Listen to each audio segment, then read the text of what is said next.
What's going on, everyone? Scott here. Welcome back to the channel. So, Michigan State travels to College Park, Maryland to face the Maryland Terrapins this Saturday at 3:30 on BTN. We have the game preview here.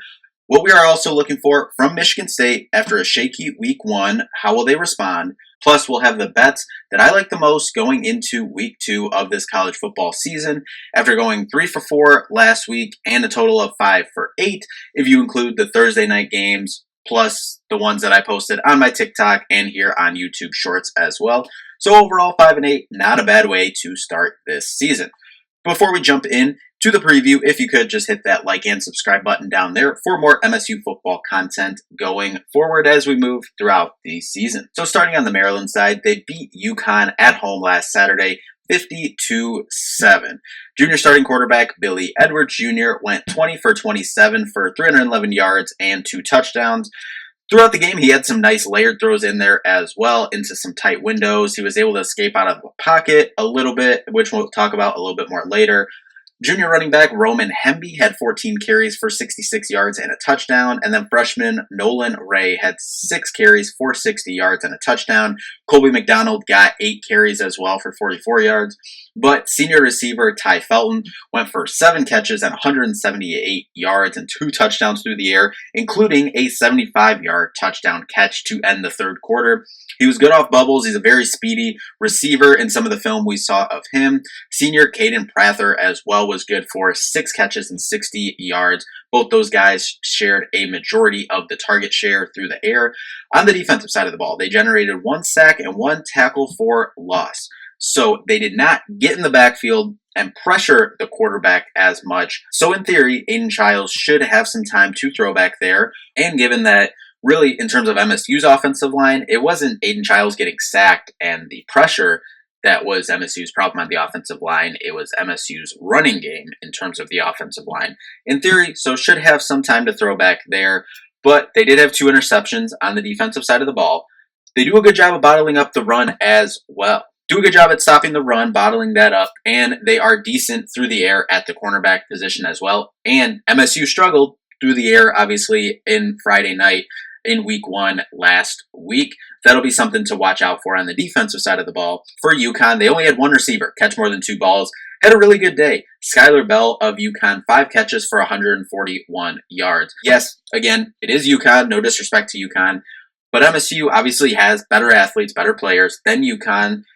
And week 2 of this offense in live game, you hope that MSU is able to do a little bit more, especially through the air. For Maryland on offense, they were able to put up 629 yards on offense, only gave up 310 on defense. Again, different opponents here. But the key players to watch, already mentioned them on offense, Roman Hemby running back on the ground, and wide receiver Ty Felton through the air. Now for the MSU side, we saw the struggles on offense last week. Everyone saw it against FAU. I'm looking for more connectiveness for Aiden Childs and the receivers, in terms of just being on the same page with certain routes and, the type of balls that Childs is throwing them. We saw him airmail Jerron Glover a couple times down the sideline. We did see him hit, like Montori Foster, some wide receiver, hit him directly in the hands, just wasn't able to reel it in. Could have been a timing thing, but most of the stuff I'm chalking up to first game jitters, 18-year-old quarterback in a new spot. Yes, same offense, but starting with a whole new group of wide receivers, obviously besides Jack Velling. New offensive line, learning stuff. It's fine. It's fine. I know that was kind of jumbled there, but, similar as to what I said in the recap of the Florida Atlantic game last week, I'm not worried about Aiden Childs. Now, if we are into the end of November and we're seeing the same type of performances, 10 for 24, 1 for 14, and 2 touchdowns. We're still seeing that in November. That's a different story, and that's a different type of worry that we need to be having. But this is still the beginning of September, going into the second game. I'd like to see some more intermediate routes, some short throws, get him into a rhythm, and then as well as Jonathan Smith said post-game, and he said in this week's press conference as well, the run game has to get going to open up the whole offense. So, as a whole, would like to see some more lanes opened up from the offensive line for Nate Carter, K'Ron Lynch-Adams, guys to get going so Aiden Childs can hit those intermediate routes early, get that running game going, and then open it up for seam shots, for deep shots, from Aiden Childs to his receivers. And then once he gets on a roll, then I think it's like, okay, settled in. That first game, out the window. They always talk about, Brian Lindgren talks about flushing a bad game. Flush that bad game. Let's move on. Let's get some completions. And that's what I would like to see in College Park on Saturday. On the ground, I am curious if Nate Carter can bounce back from an inefficient opening night.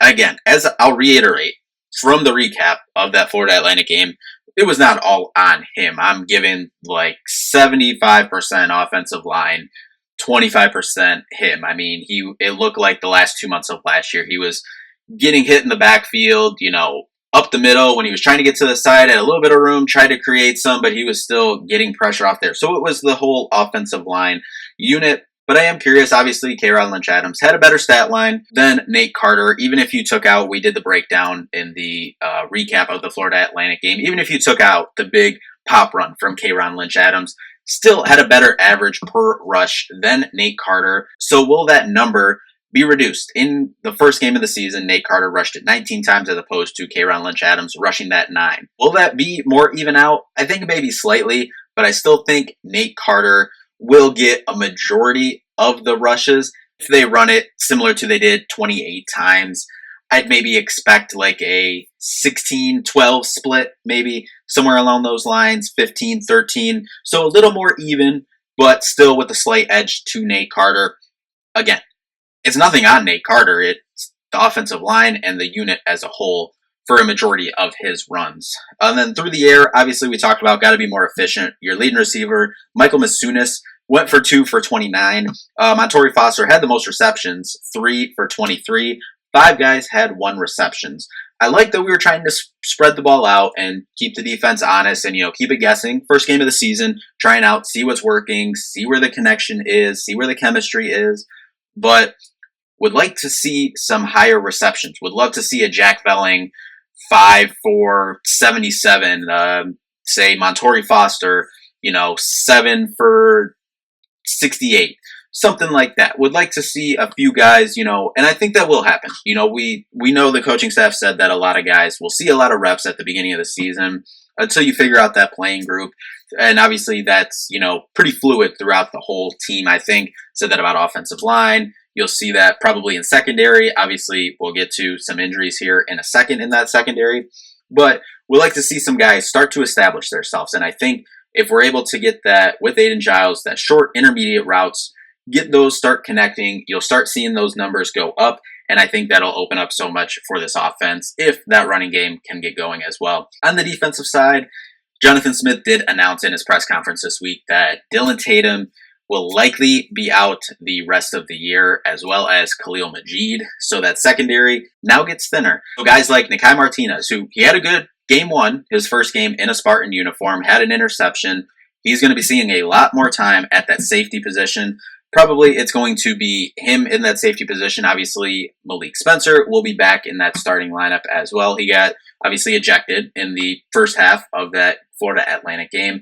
So he'll be out there, more than likely Nikai Martinez back there. If not, he'll slide into that slot role. And Angelo Gross, who also had a good game 1, will probably slide back to that safety. We saw kind of both of those combos as well, being down obviously Dylan Tatum later in the game once he went out with that injury, and Malik Spencer once he went out with that targeting call in the first half. But Angelo Gross was huge, 12 tackles and an interception. So those 2 guys who were going to need to step up, Angelo Gross and Nikai Martinez, in that back end of the secondary, had good first games, so then they continue that. But who else is going to step up in that safety spot? I imagine Amarion Smith, once he's able to play, he'll be slotted into one of those safety spots as well, get a lot of reps. But it is definitely going to be a group effort back there now, especially, as Jonathan Smith said, with Dylan Tatum being that Swiss Army knife, can play a handful of positions. So once Amarion Smith is ready to play, 2, that'll help with the depth back in that room. Obviously, you have Malik Spencer, but I think Nikai Martinez,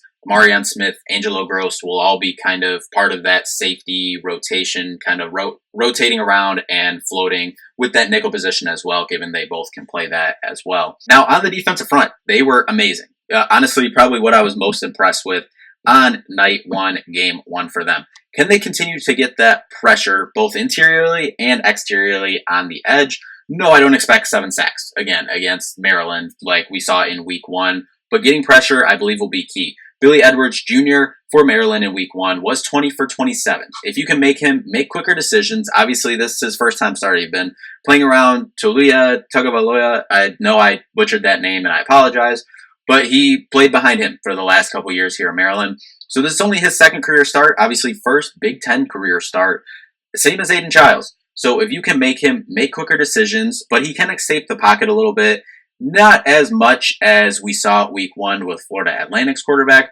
but he can a little bit as well. So looking for guys like Chris Bogle, Jalen Thompson, Ken Talley, who came in at the end of the game and, had that big pressure to end the game. It was obviously Rula incompletion, but he had that big pressure at the end of the game as well. Going to need those guys to come in and continue to get pressure. And then up the middle, Alex Van Summeren, as we talked about, got some playing time in week 1, was out there, obviously coming back after 2 years of being on campus, injured, not seeing a lot of playing time at all his first 2 years on campus. Was great to see him out there. Would love to see more of him. Daquan Dowse had a big game as well. Maverick Hansen, that defensive line, if they can continue to get pressure, that should bode well for them in College Park on Saturday. And then another injury note as well. We obviously already mentioned Dylan Tatum and Khalil Majid, but it was announced too that Alante Brown is now out till at least November, if not the whole season. But there's optimism that it sounds like he could be back in November, Jonathan Smith said. So I'm curious to see who slides in there taking Alante Brown's spot in that wide receiver rotation going forward. But that'll do it for the Michigan State and Maryland preview of this. So now let's get into some of the bets that I like going into this week 2 of college football slate. A couple of alternate spreads to start the weekend. MSU plus 10.5 at Maryland, got that at minus 160. Texas minus 13.5 at Michigan, got that at plus 164. And then over 57.5 in Colorado at Nebraska at minus 112. And then lastly, Oregon minus 18.5 against Boise State, got that minus 115. I think Oregon's going to really bounce back from a lackluster week 1, you could say. Still got the win, but once you put that all together, that gives you a plus 14.18, $5, wins you $70.91. Last week, obviously, we went a total of 5 and 8. So, I'd like to keep that streak going here into week 2. But that'll do it for this one. We'll be back with a recap, obviously, after the game as well. Hope you all enjoy the weekend college football slate. Also, NFL starts this weekend too. We've already seen, Thursday night football. When you guys are seeing this on Friday morning, we have a Friday night game as well. And then obviously full Sunday slate and Monday night football as well. So wall-to-wall football all weekend long between college football and the NFL. So hope everyone enjoys the weekend filled with football. We'll see you in the next one. Peace out.